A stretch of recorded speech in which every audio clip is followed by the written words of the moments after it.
Coucou, bienvenue. C'est le nouvel an, alors on va souhaiter la bonne année, vous souhaitez la bonne année. Au fond, on le fait peut-être un peu de manière mécanique, sans trop y croire, sans vraiment savoir toujours qu'est-ce qu'on fait quand on se souhaite la bonne année.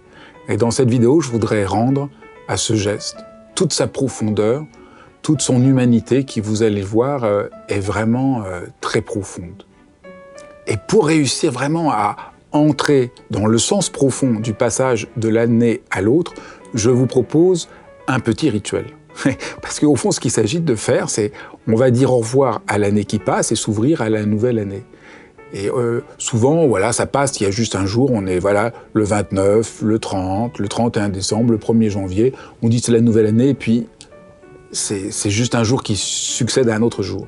Et là, l'idée, c'est de s'arrêter. Arrêtez-vous avec moi et essayez de penser à l'année qui passe et à quoi vous allez dire au revoir. Et pour faire ça, je vous propose un rituel, c'est tout simple. Vous prenez un petit récipient qui est rempli d'eau et un bol. Alors moi, je suis content parce que c'est la seule chose que j'ai hérité de ma grand-mère, ce beau petit pot. Il a l'air en argent, malheureusement, ça n'est pas le cas, mais il me fait vraiment penser à ma grand-mère. Je l'ai toujours vu chez elle. Et l'idée, voilà, c'est on prend un bol, et là, il y a de l'eau. Et l'idée, c'est de verser dans le bol l'eau qui représente tout ce à quoi nous voulons dire au revoir, pour juste être ouvert à ce qui va venir. Parce qu'au fond, c'est ça, le secret de se souhaiter bonne année, c'est d'apprendre à être ouvert à ce qui est neuf. Que ce ne soit pas juste la routine d'un jour qui succède à un autre jour, de vraiment se réouvrir. Réouvrir notre esprit, réouvrir notre cœur, être ouvert. Alors voilà, moi je dis au revoir à toutes les douleurs de cette année, je leur dis au revoir, que j'ai pas besoin de les ressasser. Je dis au revoir à tout ce que j'ai pas fait comme j'aurais voulu, et tous les regrets et les remords qui pourraient peut-être rester en moi et m'empêcher de m'ouvrir. Mais aussi toutes les belles choses que j'ai faites, dont je peux être fier, mais qu'il faut laisser pour pouvoir en faire d'autres, belles et magnifiques. Je remercie toutes les relations heureuses qui, cette année, m'ont tellement apporté, tous ces moments tellement merveilleux. Je leur dis au revoir en les remerciant de tout ce qu'ils ont fait pour moi. J'accepte de verser dans ce bol l'eau de toutes les expériences que j'ai vécues, voilà, les plus magnifiques et les plus heureuses. Et donc là, d'abord, voilà, j'ai rassemblé dans ce bol l'eau de l'année, qui va me servir, après que j'aurai fini le rituel, à arroser mes plantes. Cette eau, comme ça, elle va féconder mes plantes. Et l'idée, c'est de s'ouvrir, voilà, s'ouvrir à neuf. Et pour la nouvelle année, que j'espère, pour m'y préparer, pour que j'y sois ouvert, je vais allumer une bougie. Que vous pouvez faire avec moi, ou vous imaginez simplement que vous allumez une lumière. Et l'idée, voilà, c'est que cette lumière manifeste toute votre aspiration pour la nouvelle année, que quelque chose s'ouvre. Et ça incarne le vœu profond que nous avons. Parce que maintenant, il faut que je vous dise le grand secret de ce que ça veut dire la nouvelle année.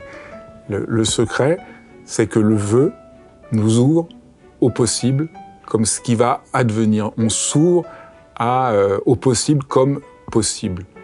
Et pas, ce qu'on confond souvent, c'est qu'il ne s'agit pas de se souhaiter une chose particulière qui n'aurait pas de sens. Vous connaissez le conte de Grimm, Les Trois Souhaits, qu'on trouve aussi chez Perrault, qui est très connu. C'est un couple de gens assez pauvres, alors des fois c'est un bûcheron et une bûcheronne, qui se retrouvent un soir, comme ça, d'hiver, et ils parlent ensemble et ils se plaignent en se comparant à leurs voisins, qui sont plus riches, qui ont plus ceci, qui ont plus cela. Et il dit « Ah, si seulement on pouvait avoir ceci ou cela ». Et puis d'un seul coup, il y a une fée qui arrive, qui émerge et qui dit, voilà, qui apparaît et dit « Voilà, je suis une fée, je vous donne 3 souhaits. Pas plus. vous pouvez les utiliser, je réaliserai tout ce que vous voulez, je le ferai. Alors le bûcheron et la bûcheronne se parlent ensemble, disent, allez, soyons pas trop pressés, hein, parce qu'il faut qu'on prenne vraiment, on a 3 souhaits, il faut qu'on choisisse bien. Alors ils parlent, ils voudraient ceci et cela, ils disent, ah là là, on n'a pas de chance, on n'a que 3 souhaits, il en faudrait au moins 12. Puis un mois, la femme dit « Ah, ça serait bien d'avoir la richesse ». Mais le mari dit « Mais t'es idiote, parce que si on a la richesse et qu'on n'a pas la santé, ça ne va pas aller ». Et puis ils parlent, ils disent « Ah là, il faut qu'on se concentre ». Et pendant ce temps-là, qu'ils réfléchissent et tout ça, la bûcheronne s'occupe devant la cheminée, à mettre du feu. Et d'un seul coup, elle dit « Ah là là », à voix haute, « Si je pouvais avoir un beau boudin, comme je serais contente ». Et schlac, apparaît un beau boudin dans le feu de bois de la cheminée. Le mari est furieux, il dit « Ah mais vraiment, t'es trop bête avoir gâché un vœu pour un boudin, mais c'est quand même absolument incroyable.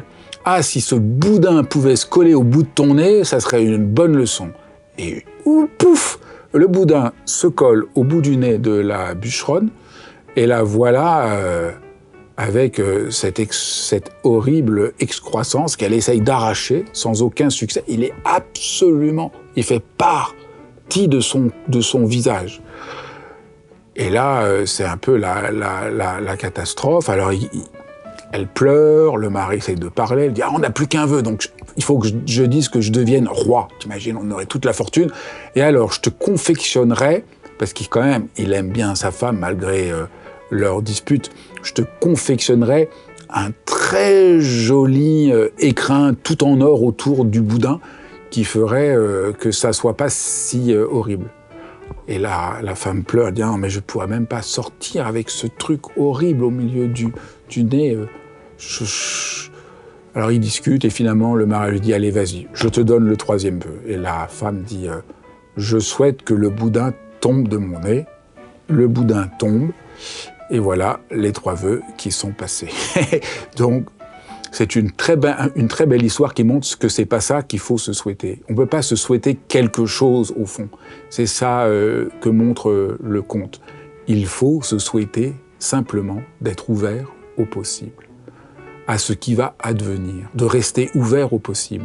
Et c'est ça, la lumière. C'est pour ça qu'on se souhaite bonne année. C'est très bien dit, c'est très profond. On se souhaite le bonheur. Le bonheur, c'est la bonne heure par rapport au malheur. C'est ce qui tombe bien, ce qui arrive bien. Donc on se souhaite que les choses puissent arriver, advenir. Et alors là, ce qui est absolument extraordinaire, c'est que en allemand et en anglais, le mot pour dire le possible, que quelque chose puisse advenir, c'est le même mot qu'aimer. C'est tout à fait une curiosité. Vous savez, quand en anglais on dit « I like a flower », j'aime les fleurs, et « it's likely to happen », il est possible que cela arrive, c'est le même mot, like et likely. Comme si aimer, c'était être ouvert au possible. Quand j'aime quelqu'un, ça veut dire j'aime qu'il soit et que sa vie soit possible, que quelque chose puisse advenir, que quelque chose de vivant arrive. Et donc il y a un lien tellement profond entre se souhaiter bonne année, ouvrir le possible, que quelque chose puisse advenir, qu'on puisse être ouvert à ce qui advient, qu'on puisse être ouvert à la chance, qu'on puisse être aussi bien disposé pour bien recevoir ce qui nous arrive dans l'année. Voilà ce qu'il faut se souhaiter. Et c'est très profond, vous voyez, ça vient du plus profond de l'écoute de la vie. Et ça s'oppose à quoi? À ce que les anciens appelaient l'acédie. L'acédie, c'était la paresse du cœur.